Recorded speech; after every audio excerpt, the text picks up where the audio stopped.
Olá, boa tarde. Quinta-feira, 6 de julho, agora meio-dia em ponto. E hoje, Cachoeira do Sul acordou com a maior operação policial já realizada na cidade, numa forte ação contra o tráfico de drogas. O crime pode estar organizado, mas nós também. É um choque para Cachoeira do Sul, né? Ter uma operação desse tamanho, 250 agentes de segurança generalizando, mais de 70 viaturas, helicóptero, acho que é um ponto forte na consecução e no término de um trabalho que durou 10 meses. E a matança de animais por envenenamento que revoltou e comoveu a comunidade de Cachoeira do Sul. Você vai ver o que aconteceu depois. Durante a manhã desta quarta-feira, cães, pássaros, gatos mortos estavam espalhados pelas ruas aqui do bairro Promorar. Durante a tarde, alguns deles já haviam sido enterrados. Outros tantos foram amontoados aqui nesta esquina e viraram atração aqui no bairro. E uma emenda federal deve finalmente tirar do papel o projeto de videomonitoramento de Cachoeira do Sul. Esse projeto já virou uma lenda no município há muitos anos e já vem de outros governos. O senhor tem como missão e tem como meta realmente colocar em prática esse serviço? Com certeza, isso aí é uma coisa que acontece em todos os municípios e não sei por que Cachoeira do Sul nunca consegue realizar.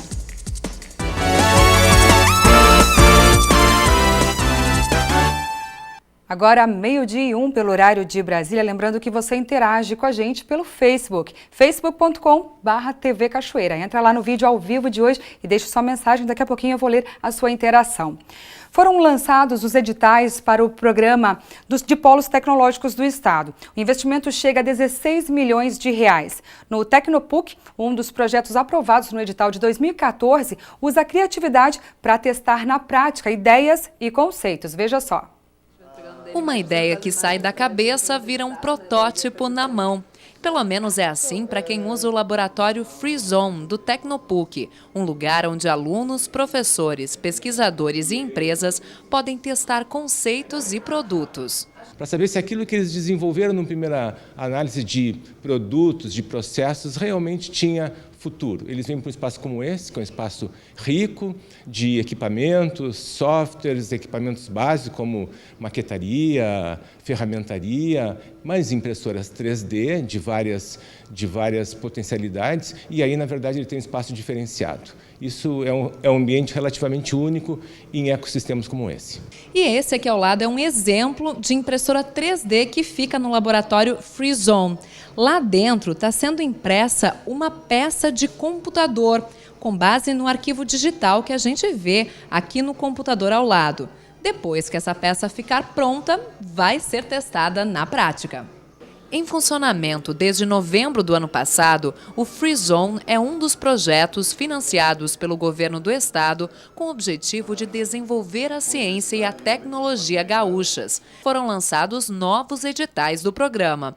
Ao todo, são 16 milhões de reais destinados a iniciativas propostas pelos 27 polos tecnológicos, 19 incubadoras e 12 parques tecnológicos existentes no estado. Espaços como esses, eles são absolutamente contributivos para que a economia do Estado possa ter uma retomada, ter uma derivada positiva, como a gente diz, que a gente possa encarar o futuro como de fato ele é. E a gente só vai poder vencer ou superar as dificuldades de hoje se tiver um investimento maciço em ciência e tecnologia, e ambientes como esses são um convite para isso. Interessados em concorrer às verbas do edital têm até o dia 20 de julho para se inscrever no site da Secretaria de Ciência e Tecnologia. E agora nós continuamos discutindo o papel da punição como ferramenta educativa no trânsito. Será que existe mesmo a tão falada indústria das multas? Recentemente, um vereador de Porto Alegre usou o Twitter para reclamar da atuação dos agentes da capital. 2 multas levaram o vereador Walter Nagelstein às redes sociais para questionar a forma de punir dos agentes de trânsito. A primeira delas foi por não ter dado sinal ao dobrar em uma esquina. A segunda por uma lâmpada queimada na placa traseira do veículo. A primeira tarefa do código é orientativa. E esse tem que ser o papel, porque ao cidadão, junto com ele, e isso é constitucional, acompanha o princípio da boa-fé. Ninguém E a má-fé, ao contrário, ela tem que ser provada. Além de entrar com recurso administrativo, o vereador resolveu ir mais a fundo no assunto. Ele protocolou um pedido de informações ao Executivo, questionando, por exemplo, quantos agentes da EPTC atuam em Porto Alegre, qual o valor arrecadado em multas mensalmente, para onde vai o dinheiro. Ele diz que recebe muitas reclamações envolvendo multas duvidosas. Alguns agentes estão em determinados lugares estrategicamente posicionados por uma questão de estatística, matemática. Eles ali vão capturar um certo número de pessoas que vão acabar engordando os cofres com receitas provenientes dessas multas, e o que também não está certo. Os motoristas que estão nessa situação muitas vezes buscam um especialista. André acompanha muitos casos, mas um tipo tem chamado a atenção. Quando uma pessoa que não tem carteira de motorista empresta o seu veículo para outra, que comete uma infração. Se o prazo de 15 dias para apresentar o condutor responsável é perdido, uma multa que deveria ser pequena vira uma verdadeira dor de cabeça. Não apresentou o condutor, a multa consiste na originária pelo pagamento do proprietário. Porém, o Detran está fazendo uma nova autuação, uma nova notificação, achando que aquele proprietário não tem carteira, não apresentou o condutor, eu presumo que era ele que estava dirigindo. E isso, como eu disse, é uma insegurança jurídica e é uma ilegalidade. Segundo o Detran, as cobranças são baseadas no Código Brasileiro de Trânsito e nas resoluções do CONTRAN. O motorista que se sentir lesado pode recorrer. A primeira notificação, ele recebe prazo para fazer a defesa da autuação, bem como apresentar o condutor infrator conforme a responsabilidade da infração. Após esse prazo, é imposta a penalidade e é expedida a notificação de imposição da penalidade de multa, onde é oportunizado o prazo para recurso de primeira instância na jari do órgão autuador. E após esse recurso julgado, é expedida a notificação para recurso de segunda instância no CETRAN do Estado. Em nota, a EPTC refuta a acusação de desenvolver uma indústria da multa e diz que a empresa pública é auditada regularmente. Agora, 12:07 pelo horário de Brasília, o Código de Defesa do Consumidor já tem quase 30 anos. Por isso, vários debates têm sido realizados sobre a importância de atualização de algumas regras, tendo em vista as mudanças que as relações de consumo sofreram nos últimos anos, principalmente por conta da internet. Caio teve problema com a empresa que produziu o álbum de formatura do curso universitário. Ele foi cobrado mesmo sem ter decidido se ia ficar com o produto. Eles compareceram à minha residência, deixaram um álbum para que eu pensasse se eu gostaria de ficar com ele ou não. E dias depois eu entrei em contato por telefone e pedi para que eles fossem retirar porque eu não tinha mais interesse. Eles começaram a me encaminhar diversos boletos de cobrança e a querer me negativar. O código me facultava a desistir da compra em até 7 dias do recebimento ou da assinatura do contrato, quando o consumidor não vai até a loja. A partir daí é que a equipe parou de cobrar, estornaram as cobranças e, graças ao Código de Defesa do Consumidor, o meu problema foi completamente resolvido. A exemplo de Caio, muitos consumidores são lesados de alguma forma durante a compra de algum produto. Mas este número poderia ser ainda maior se não existisse o Código de Defesa do Consumidor. Para este advogado, especializado em direito do consumidor, o Código é uma lei que não busca conflito, e sim uma harmonização de interesses. O Código de Defesa do Consumidor estabeleceu um padrão mínimo de regras e condutas que todos os fornecedores devem seguir. E a partir daí eles começam a concorrer para quem vai entregar o melhor produto, melhor serviço, melhor atendimento dentro de uma regra básica. Melhorou a concorrência e o consumidor, nesse prazo todo, nesses mais de 25 anos, 27 anos, aprendeu os direitos que ele tem para exercer. O Código é uma lei formada por mais de 100 artigos que cuida da relação entre consumidor e fornecedor. A legislação entrou em vigor há 27 anos e de lá para cá ficou reconhecida pelos avanços que trouxe aos direitos do consumidor. Mas o Código ainda passa por discussões de atualização. Quando foi implantado, muitos aspectos da relação da sociedade atual de consumo não existiam, como, por exemplo, a internet. O comércio eletrônico é hoje um dos principais problemas enfrentados pelo Código de Defesa do Consumidor. De acordo com o especialista, é necessário que a lei seja atualizada. A interação do consumidor hoje com o mercado é muito diferente da que era praticada no passado. Hoje todo mundo tem celular, né? A gente fala são mais de 200 milhões de celulares, tem 2 ou 3 celulares por habitante. 20 anos atrás, 25 anos atrás, não tinha. O código precisa ser atualizado em alguns pontos e a sua interpretação precisa ser atual. Quando se fala atualizar, é preciso analisar para isso. Precisa atualizar o texto que está escrito, a regrinha que está escrita, mas precisa, sobretudo, como quem julga vai interpretar isso, como a empresa que aplica vai interpretar, como o consumidor vai demandar isso, como o poder público vai demandar. Proteção contra a publicidade enganosa, reparação por danos morais e o direito de arrependimento de compra são alguns dos tópicos abordados pelo Código. Para a representante da Proteste, entidade civil que atua nas relações de consumo, há muito o que comemorar neste aniversário de quase 3 décadas do Código. O Código de Defesa do Consumidor, quando ele entrou em vigor, um dos aspectos importantíssimos, né, do Código foi justamente dar um tratamento para as relações que envolviam prestação de serviço. Por quê? Porque prestação de serviço você não tinha nenhuma lei que pudesse amparar o consumidor, né? Então, não só na prestação de serviço ele veio, claro, a tratar, estabelecer direitos, deveres, estabelecer princípios e direitos básicos ao consumidor, mas também, logicamente, a questão da contratação de produtos. As conferências municipais de assistência social acontecem a cada 2 anos e têm como meta principal garantir os direitos e consolidar a assistência social como política pública garantidora desses direitos e também torná-la mais condizente com a realidade e demandas da população. Hoje acontece em Cachoeira do Sul a 11ª Conferência de Assistência Social.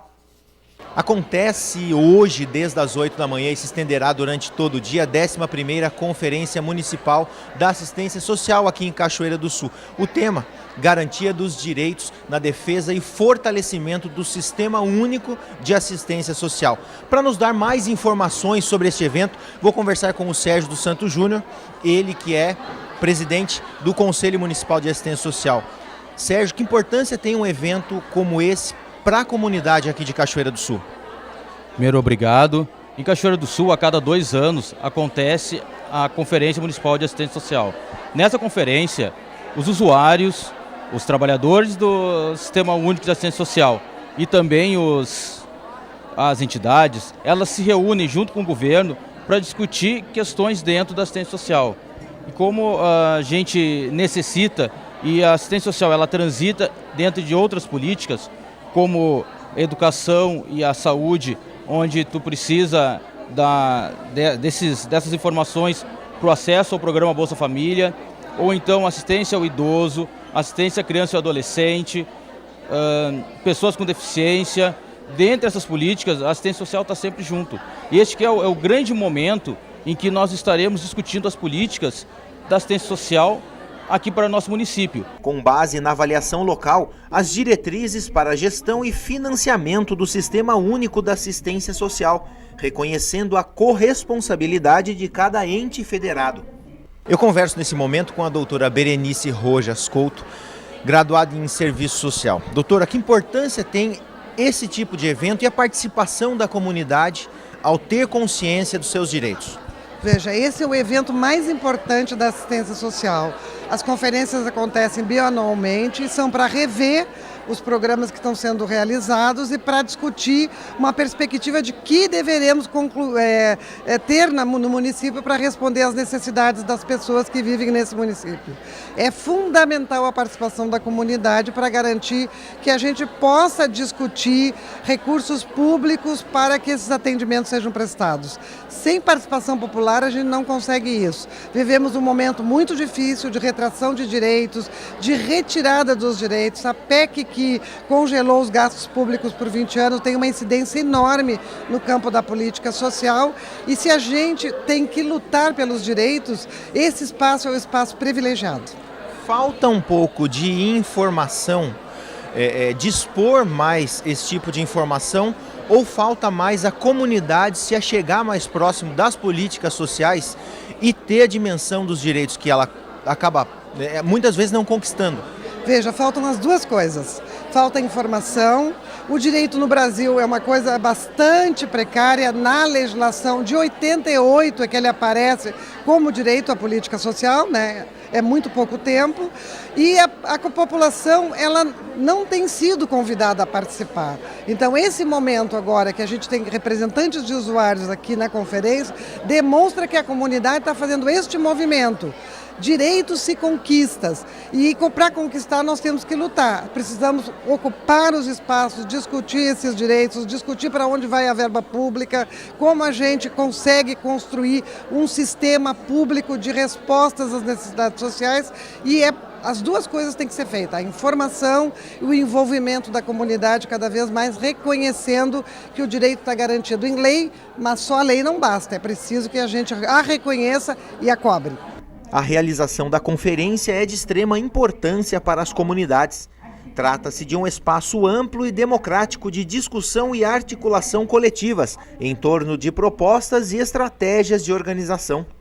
Sua principal característica é reunir governo e sociedade civil organizada para debater e decidir as prioridades nas políticas públicas nos próximos anos. Por isso, é imprescindível a participação popular.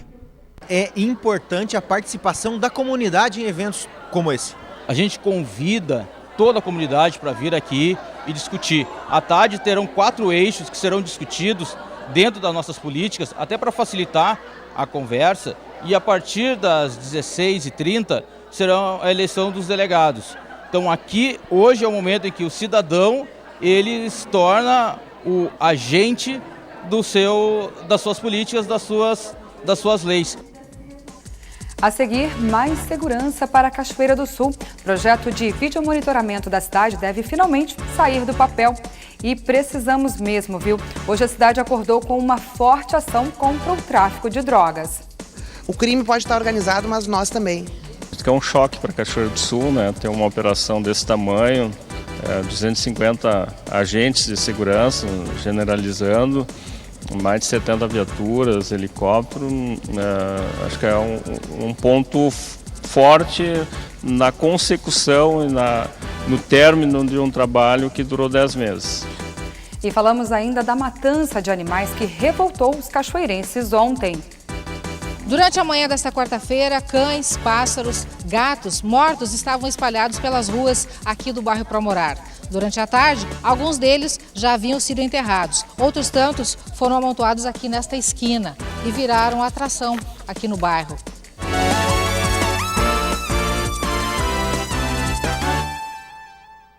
O NT Sul já está de volta, 12h20 pelo horário de Brasília. Tem várias participações conosco aqui no Face e eu gostaria de mandar um abraço especial aqui para todos que estão interagindo conosco. Marici Noronha, ela diz: boa tarde, estou assistindo o NT Sul aqui do bairro Santa Helena. Gostaria de mandar um super beijo para todos vocês, muito obrigada para você também. E também para minha avó Nelly. Então um abraço aí, um beijo para a avó Nelly, a avó da Marici. Obrigada pela sua participação, Marici.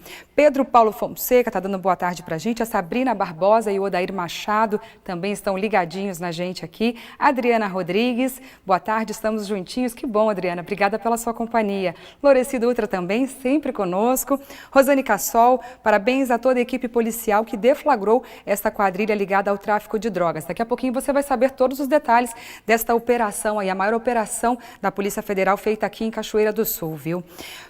O Levino Francisco Antunes, parabéns pela polícia e Cachoeira, assistindo em Cascavel, no Paraná. Então, um abraço a todos aí do Paraná. O Almiro Passos também está com a gente, é sempre bom estar ligado no nosso NT Sul, sempre atualizado com o nosso Rio Grande do Sul. Parabéns, obrigada pela companhia e pelo elogio, viu? Damares e Éder também estão conosco. Estou ligada no NT Sul, abraço a todos, a equipe. Michele Alves falando isso, obrigada pelo carinho. E também o Rui Loreto, estamos assistindo a TV Cachoeira aqui de Aracaju, no Sergipe. Está longe, hein, Rui? Obrigada pela companhia aí de tão longe. Bom, uma emenda de bancada federal deve finalmente tirar do papel o projeto de vídeo monitorar Cachoeira do Sul. Durante uma reunião na tarde de ontem, o secretário de Segurança do Estado, César Schirmer, informou ao deputado José Otávio Germano que o município deve ser contemplado com mais de R$1.300.000. O secretário de Planejamento de Cachoeira comemora e garante que o projeto está em fase de finalização. O valor exato da emenda é de R$1.300.000 R$ 355.141,83. Dinheiro que deve contemplar a Brigada Militar e a Polícia Civil com 16 coletes, 1 armamento e 3 novas viaturas. Mas a boa notícia vai além. O secretário municipal de Planejamento conta que a central de videomonitoramento também deve sair do papel.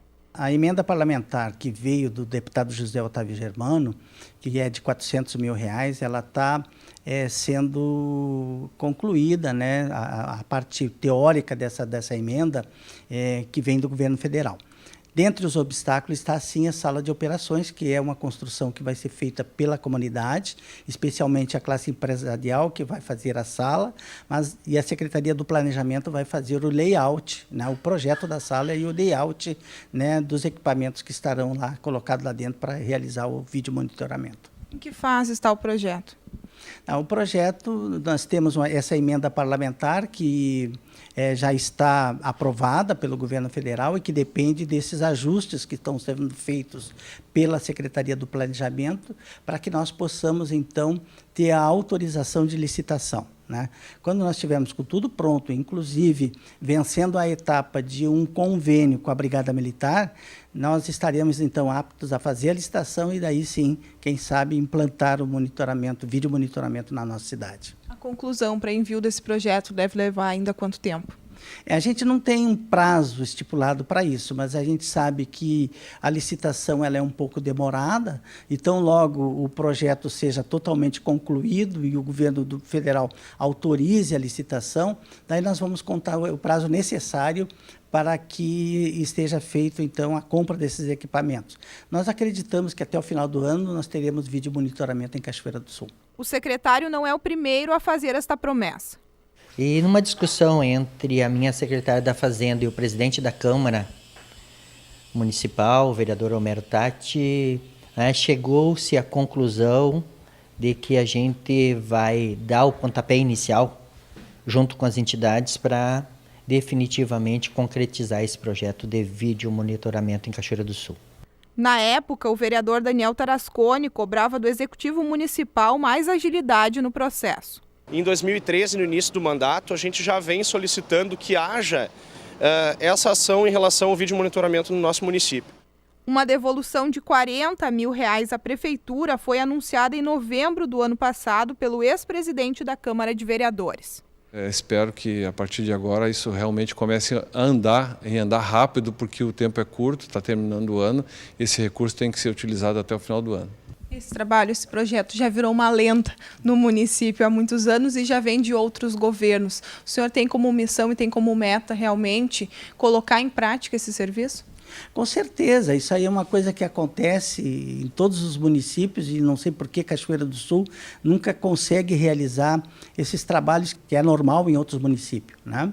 Então nós acreditamos que sim, desta vez vai acontecer, até porque nós temos emendas de bancadas também que elas são direcionadas ao governo do estado e nessas emendas de bancada nós vamos ter mais equipamentos de vídeo monitoramento, mais equipamentos para a sala de operações, além dos equipamentos policiais militares, como viatura, coletes, armamento, né? Então tudo isso também acreditamos que vai ter um up na segurança pública do nosso município. Recursos que devem vir quando ao município?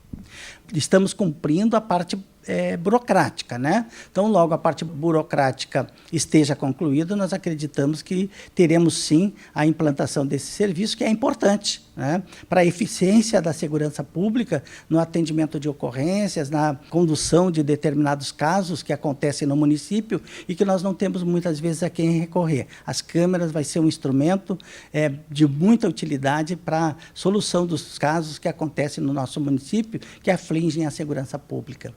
Este é um dos 11 pontos que deve ser monitorado. No diagnóstico, a justificativa, local de entrada e saída da cidade, sendo o principal acesso à capital, rota de fuga dos criminosos. No mapa, os pontos estratégicos. Na cor rosa, os 6 pontos centrais e na cor verde, os 5 pontos da periferia. Aqui o objetivo é monitorar o acesso ao bairro mais populoso de Cachoeira do Sul, o bairro Noêmia, e também o tráfego de veículos ao aeroporto, ao campus universitário e ao interior, outra rota de fuga do município. Sem a participação efetiva da comunidade na construção da sala, né, sem o convênio com a Brigada Militar, isso inviabilizaria o projeto, porque a prefeitura em si ela não pode bancar sozinha esse trabalho, porque é um trabalho bastante caro e possivelmente vai ter que participar com alguma coisa a nível de manutenção desses equipamentos. Mas essa parte de execução do projeto, isso aí sim vai estar a cargo dos recursos federais que virão através da emenda parlamentar e da participação efetiva da comunidade na construção da sala e também na Brigada Militar, que vai destinar pessoal qualificado para fazer o vídeo monitoramento. Uma confusão no acesso às galerias da Câmara de Vereadores de Porto Alegre interrompeu a sessão na tarde de ontem.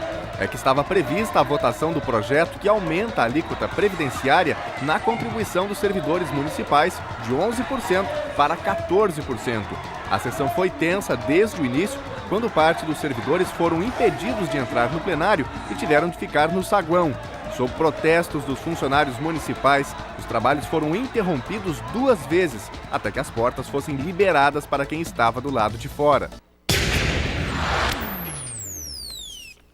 E no contexto federal, Júlio Mafuz comenta sobre a crise nos 3 poderes que regem a nossa República. Veja só.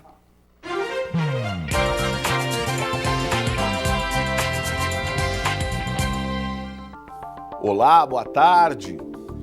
A República Brasileira está em crise. Isso todos nós sabemos. Primeiro havia uma crise no Poder Executivo.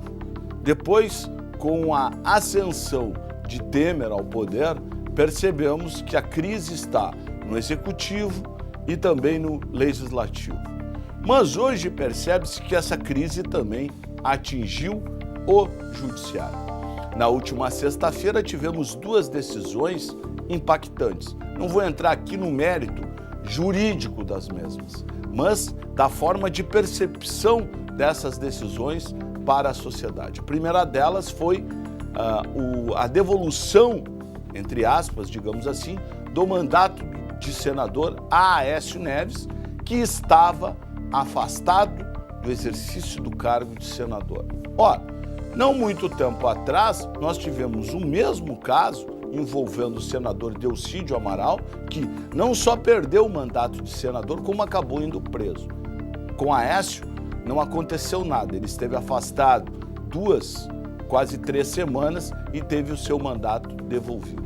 O segundo caso emblemático foi a liberação do ex-deputado Rocha Loures, aquele da mala, que carregava uma mala com R$500 mil pelas ruas de São Paulo, que tinha sido preso pelo ministro Fachin e depois foi solto. O que se percebe efetivamente é que a Lava Jato ela acaba ruindo. Não cabe aqui discutir se a Lava Jato começou bem e terminou mal, ou se a Lava Jato, na verdade, sempre esteve mal. Mas a sensação que todos nós tínhamos é que a Lava Jato seria a grande solução para limparmos a política brasileira. A notícia boa do dia qual é? A notícia boa do dia é que STF está de recesso e daqui uns dias a Câmara e o Senado também entrarão em recesso. E me parece que hoje, quando esses poderes não estão trabalhando, nós ficamos muito mais sossegados, porque quando eles estão atuando, só causam danos para a sociedade. Falei e assino embaixo. A reportagem do NT Sul flagrou na manhã de ontem um grupo de estudantes transitando pela volta da charqueada e desafiando o perigo. Os adolescentes deitam no asfalto e fazem brincadeiras no meio da rua. O fato flagrado pelo cinegrafista da TV ocorre no mesmo local em que, em dezembro do ano passado, a menina Priscila Flores Espíndola, de 9 anos, morreu atropelada por uma carreta em frente à escola Mário Godoy Ilha. E por falar em adolescentes, Denise Belladonna comenta sobre eles e também as adaptações necessárias nesta fase da vida, os desafios que precisam ser bem administrados para não virar um problema maior e para toda a vida.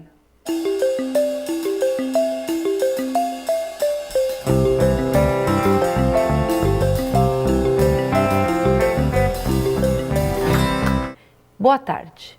Passado o ápice do assunto sobre o jogo Baleia Azul, eu aproveito ainda o impacto causado para chamar a atenção para um assunto que é real, e esse não passou. É a tendência de adolescentes e pré-adolescentes para as ideias suicidas. E esse é um problema nosso, professores. Estamos em contato com essa faixa etária, percebemos suas angústias e não podemos nos omitir. Angústias que eu falo, por que será angústias? É que essa é uma fase de várias consolidações na vida e que exigem ajustes químicos cerebrais. Consolidação da identidade, isso vai se dar justamente no cérebro, no giro órbito-frontal, a escolha profissional, escolha amorosa, integração à sociedade. Alguns separam-se dos pais nessa época, já morando fora.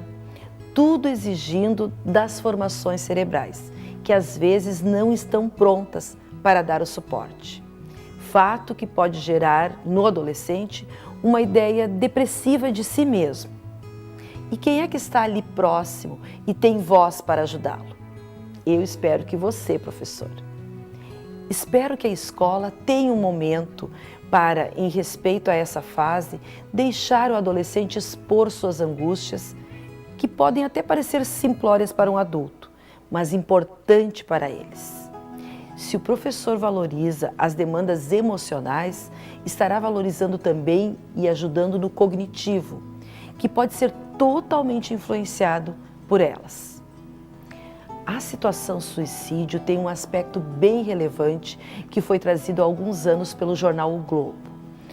A evidência dos suicídios ocorrer entre jovens que já apresentavam transtornos mentais comuns, como irritabilidade, falta de controle. E a matéria ainda diz mais. Ela diz que 30% do total de adolescentes entre 12 e 17 anos têm esses transtornos mentais comuns e que as meninas são mais suscetíveis. Estamos trabalhando com uma geração que não sabe lidar com as frustrações e angústias. Valem para eles mais as emoções positivas e as realizações. Então, para externar um conflito negativo, fazem coisas como uma outra evidência que está ocorrendo entre os jovens, a mutilação.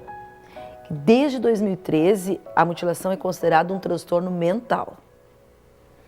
Então, professor, falar sobre as possibilidades de frustração, permitir que o sentimento da angústia se dissipe num diálogo com você, pode evitar a forma mais drástica dessa exposição. Eu estou falando de uma realidade.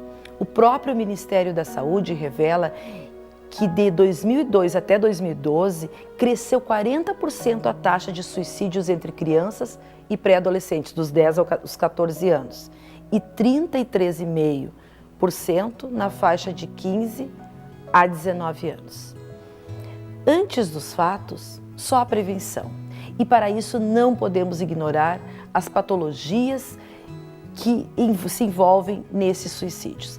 Sabe que elas aparecem em 97% das pessoas?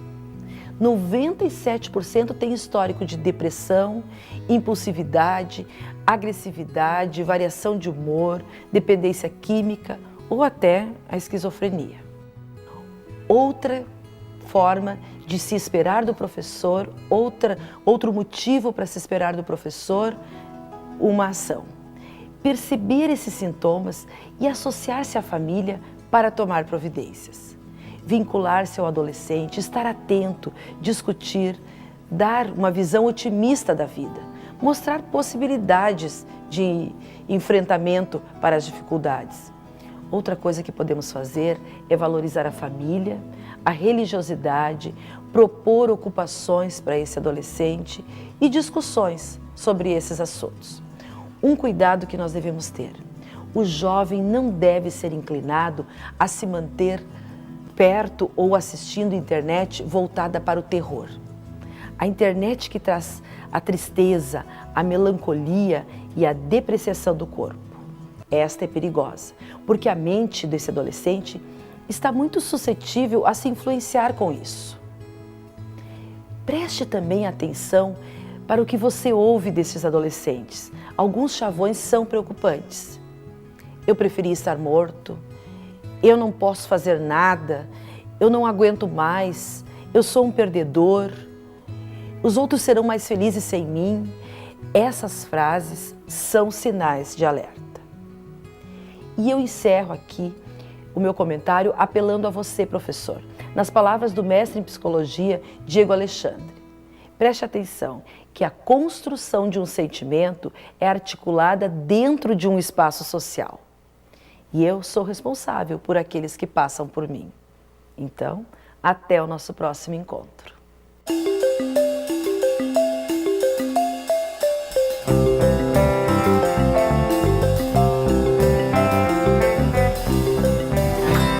Meio-dia e 38 pelo horário de Brasília. A seguir você vai ver forte ação contra o tráfico de drogas. Os detalhes da maior operação policial já realizada em Cachoeira do Sul. O crime pode estar organizado, mas nós também.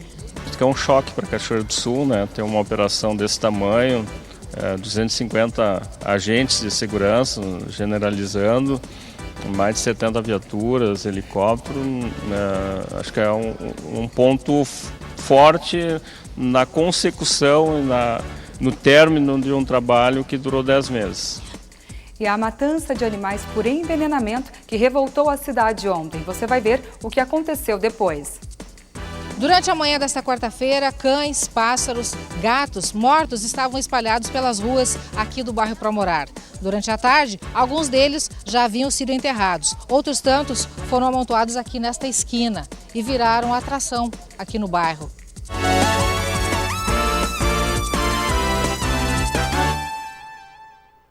Ontem, como nós mostramos aqui no NT Sul, os moradores do bairro Promorar acordaram com uma cena que chocou a todos e causou revolta. Em torno de 30 animais de estimação mortos, envenenados, espalhados pelas ruas do bairro. Nossa equipe esteve no local também durante a tarde, acompanhando a situação e registrando as condições de saúde de 2 cães sobreviventes e de 4 cãezinhos recém-nascidos que ficaram órfãos. Que mal os bichos fazem uma pessoa dessa. Tem que ser punido. Isso aí é considerado um banditismo, um troço desse, né? Tirar a vida dos bichinhos que não estão fazendo mal para ninguém. O emocionado desabafo que a dona Josefa fez para o repórter João Paulo exemplifica bem o choque dos moradores do bairro Promorar na manhã de quarta-feira, quando se depararam com seus animais de estimação mortos.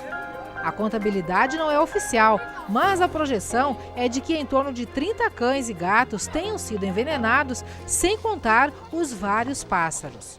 Nós vemos esta clínica veterinária por indicação da ativista da ONG SOS Animais, Valdívia Toledo. Ela recolheu 2 animais, 2 cães hoje pela manhã. Aqui estão eles, ó. São 2 sobreviventes desta mortandade lá do bairro Promorar. Eles estão sendo medicados, estão recebendo soro e, segundo a veterinária, eles vão poder retornar para casa. Os 2 animais chegaram com sinais neurológicos, né, com bastante salivação, né, com tremores musculares, né, e foram imediatamente colocados no soro, né, e feita a medicação, né, para reverter os efeitos do veneno. Né. A princípio, os 2 estão fora de risco, né, estão estáveis, e, né, precisam ficar mais um período, né, em observação para retornar aos cuidados dos seus donos.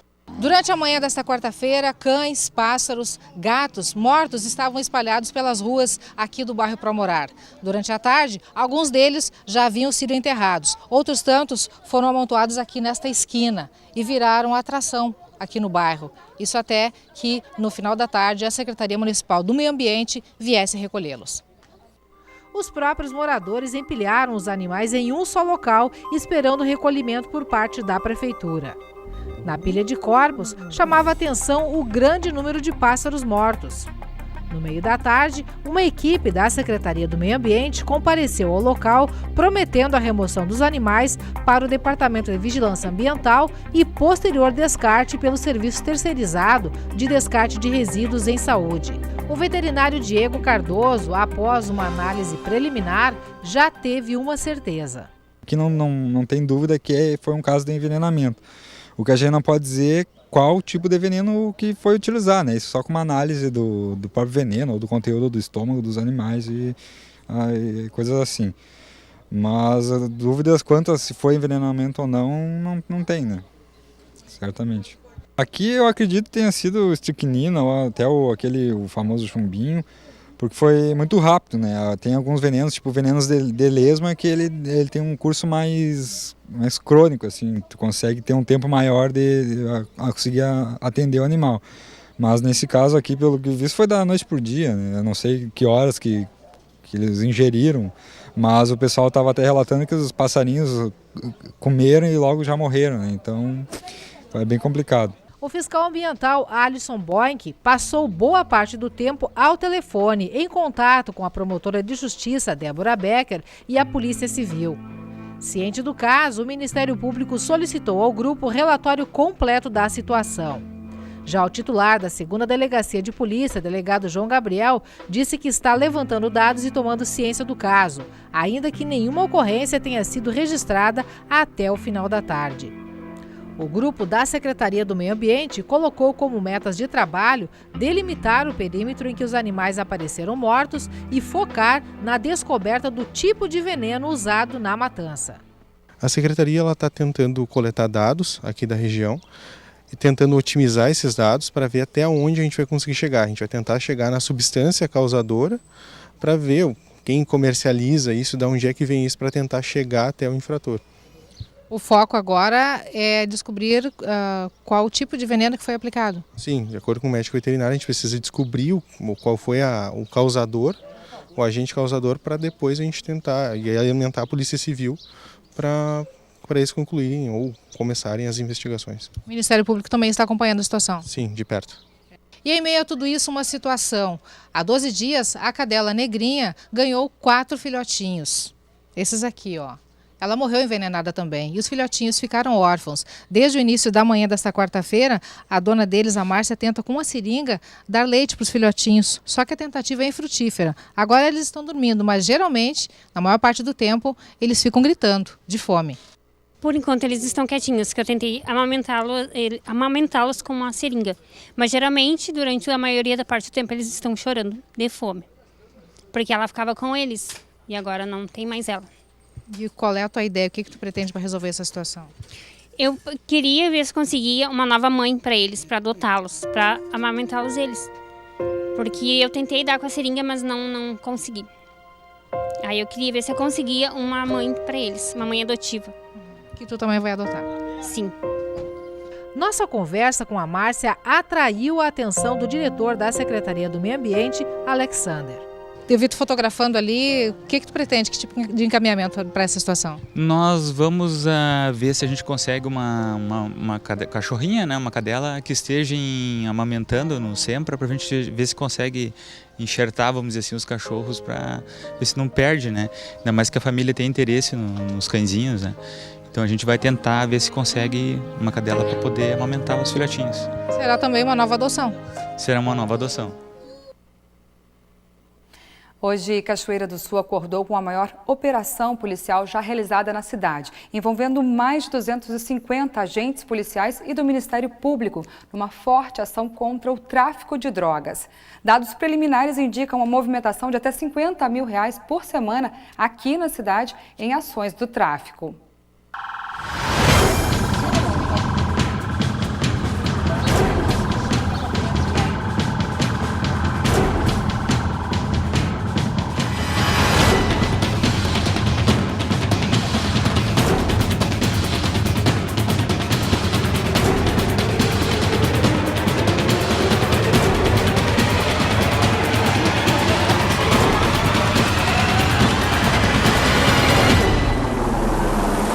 Helicópteros sobrevoando a cidade, viaturas discretas ou plotadas da Polícia Civil, Brigada Militar e do Grupo de Investigação do Ministério Público Estadual percorrendo todos os bairros da cidade no cumprimento de mandados. Este foi o cenário em que Cachoeira do Sul despertou nesta quinta-feira. A maior operação de combate ao tráfico de drogas foi desencadeada na cidade com a prisão de 34 envolvidos em facções criminosas investigadas ao longo de 11 meses. É uma operação integrada entre o Ministério Público, a Polícia Civil e a Brigada Militar, onde foram decretadas, em razão de investigações realizadas ao longo de cerca de 11 meses, foram decretadas cerca de 39 prisões preventivas, 40 mandados de busca e apreensão, sequestro de veículos, sequestro de bens imóveis, dentre outras medidas. E as investigações elas foram relativas a um grupo criminoso que agia na distribuição de drogas aqui em Cachoeira. E durante as investigações, inclusive, se apreendeu uma significativa quantidade de drogas, cerca de 12 quilos de drogas. Então isso demonstra a força desse grupo criminoso. Agora é o momento final da operação, onde foram cumpridas as prisões, foram efetivadas as demais medidas cabíveis. Então é uma operação que se mostrou bastante exitosa. Do total de 34 prisões, pelo menos 12 foram mulheres, demonstrando uma nova configuração da organização criminal. O delegado chama atenção a quantidade de mulheres que chegam aqui. Qual é o envolvimento direto dessas mulheres no crime organizado? Essas mulheres, elas normalmente assumem o posto do companheiro ou namorado que se encontra preso em razão do crime de tráfico de drogas. Então, para manter em funcionamento o ponto de tráfico, a mulher costuma ser a responsável pela comercialização de drogas. Então, normalmente é isso que acontece. É o seguinte, a gente tinha uma impressão de que as mulheres elas estariam sendo, quando eu comecei no Ministério Público, sendo induzidas pelos companheiros a entrar no mundo do tráfico, que elas eram meio forçadas. Não, hoje elas são as organizadoras do tráfico.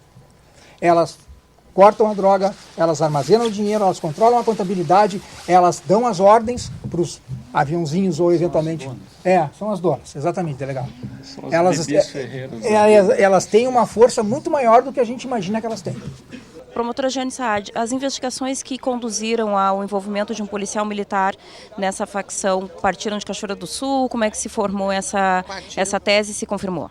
Partiram de Cachoeira do Sul, sim, né, através da 2ª Promotoria Criminal. Aí nos aprofundamos em um cotejamento de documentos e aí encaminhamos o caso ao GAECO do Ministério Público, que é o nosso grupo organizado, né, o nosso setor próprio de investigação, para pedir reforço, porque a investigação foi tomando uma dimensão enorme, né? E o mérito assim, dessa investigação muito é do GAECO, Ministério Público, e o mais bacana é a integração de Polícia Civil, Brigada Militar e Ministério Público juntos, né? O crime pode estar organizado, mas nós também. A investigação desencadeada por esta força-tarefa culminou também com a indicação de um policial militar envolvido nas ações de tráfico. Ele foi preso hoje por posse ilegal de arma e violação do sigilo profissional. Nenhum nome foi revelado. Acabou sendo preso. Ele vai passar agora por um procedimento de flagrante, né? E aí esse procedimento de flagrante ele vai ter a oportunidade, aí vai depender do crivo do delegado de polícia que está lavrando nesse momento, de fixar para ele uma fiança e o valor dela. Se ele recolher essa fiança, eventualmente ele pode sair em liberdade. Caso não recolha, então ele vai ser encaminhado para o batalhão para ser preso. Porto Alegre. É só o motivo da prisão, né? O motivo da prisão foi por posse ilegal de arma de fogo. Não se configurou a atuação dele nessa parte do tráfico de drogas. Isso eu digo com convicção até agora. Porque agora foram cumpridos os mandados de busca na casa dele, a gente aprendeu uma documentação, a gente aprendeu uma série de informações, aprendeu telefones e, eventualmente, a partir dessa análise, que será feita, como o doutor Marcelo me pediu para esclarecer, em 15 dias, a gente já vai ter uma postura exata sobre isso. Definitivo só? Hoje é o que a gente tem, por enquanto, fora a violação de dever funcional. Mas ele daria algum tipo de proteção à rede familiar, digamos assim? Não tenho nada concreto sobre isso. Violação de dever funcional? De sigilo funcional. Depois, na acusação formal, a partir dali, né, o processo já está com pedido nosso e deferimento de levantamento de sigilo, então, a partir daquele momento com a denúncia vai se tornar tudo público. O delegado Emerson Fuentes já conhece a história de Cachoeira do Sul, já trabalhou aqui, né, e vem agora para efetivar essa operação, essa mega operação na cidade. O que tem chamado mais atenção aqui é o envolvimento de um policial militar nessa facção. Como é que o senhor avalia? Bom, em primeiro lugar, acho que é importante fazer uma avaliação quanto à operação em si, quanto ao trabalho de investigação. Acho que foi um trabalho que resultou numa investigação independente de quem fosse o investigado, né? Todos nós temos que fazer as investigações e quando aparecem alguns dos nossos envolvidos com crime, eles têm que ser tratados de acordo com o que a lei diz, né?